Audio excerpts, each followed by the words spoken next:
નમસ્કાર પશુપાલક મિત્રો, આજે આપણે એક એવા પશુપાલકને મળવા માટે આવ્યા છીએ કે જેમને ત્યાં અહીંયા 3 અને આ એક 4 જેટલી ગાયો છે અને નાનું વાછરડું પણ છે. તો એમણે નેટસફ કંપનીનું આ જે પેટવેટ છે એ એમણે વાપર્યું, એમના ગાયોને એમણે ખવડાવ્યું. તો એનાથી શું પરિણામ મળ્યું એ આપણે એમના પરિચય સાથે જાણીશું. તો સૌપ્રથમ તમારો પરિચય, તમારું નામ શું?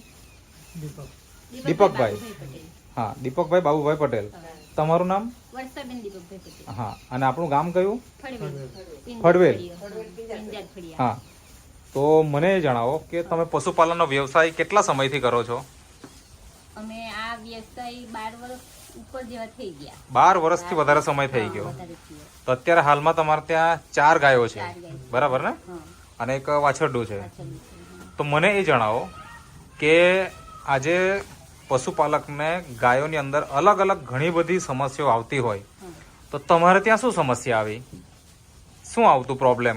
અમારે ગાયને આ ગાયને છે ને ડીલ આવતું. અચ્છા, જે અહીંયા જે ઉભેલી છે આ ગાયને દિલ આવતું, એટલે એની અંદર શું થાય અને ક્યારે આવે? એ છે ને ગાભણમાં આવતું, એને દાખલ હોય એ 6-7 મહિના થઈ ગયા પછી આવતો હોય, પછી અમે આ પાવડર ચાલુ કર્યો. અચ્છા, મતલબ કે અત્યારે કયું વેતર ચાલે? આ ત્રીજું વેતર છે. ત્રીજું વેતર છે. તો દરેક મતલબ પહેલું વેતર અને બીજું વેતરમાં દિલ આવી જતું. દિલ આવી જતું. હવે એ દિલ આવી જાય તો મતલબ ગર્ભાશયનો ભાગ બહાર નીકળે, બરાબર ને? હા, તો હવે એના ઉપચાર માટે તમે શું કરતા ત્યારે? અમે એને ડોક્ટર બોલાવતા. અચ્છા, પછી એની સારવાર કરતા. હા, પછી એ આવી જતું.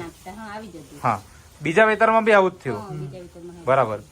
એટલે કે દવાની અસર હોય ત્યાં સુધી સારું રહે, વળી પાછું નીકળે એવું થાય. હા, તો આવું વારંવાર થાય, બરાબર ને? આ વખતે ત્રીજા વેતર દરમિયાન શું થયું એ થોડીક વાત કરો.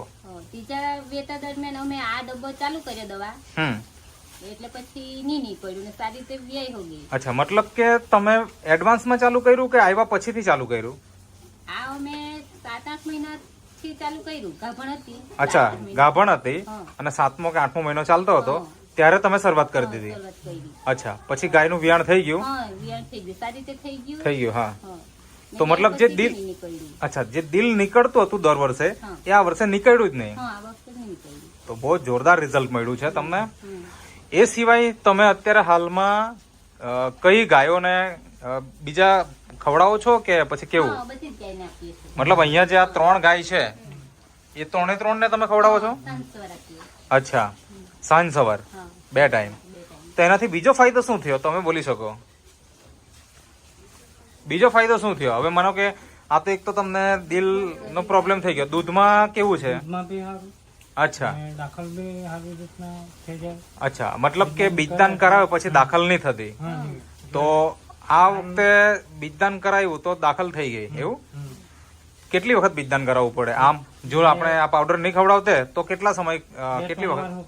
2 થી 3 વખત બી કરાવવું પડે. અને આ વખતે એક વખત બીજદાન કરાવ્યું અને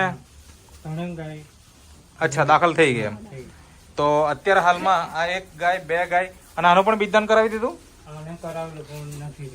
અચ્છા, મતલબ હજુ બાકી છે, બરાબર. ના, આનું તો હજી દૂધ ચાલુ જ છે. અચ્છા, તો મતલબ કે કેટલી ગાયને બીજદાન કર્યું? 2 ગાયને, જેનું સક્સેસ થઈ ગયું, બરાબર. તો મને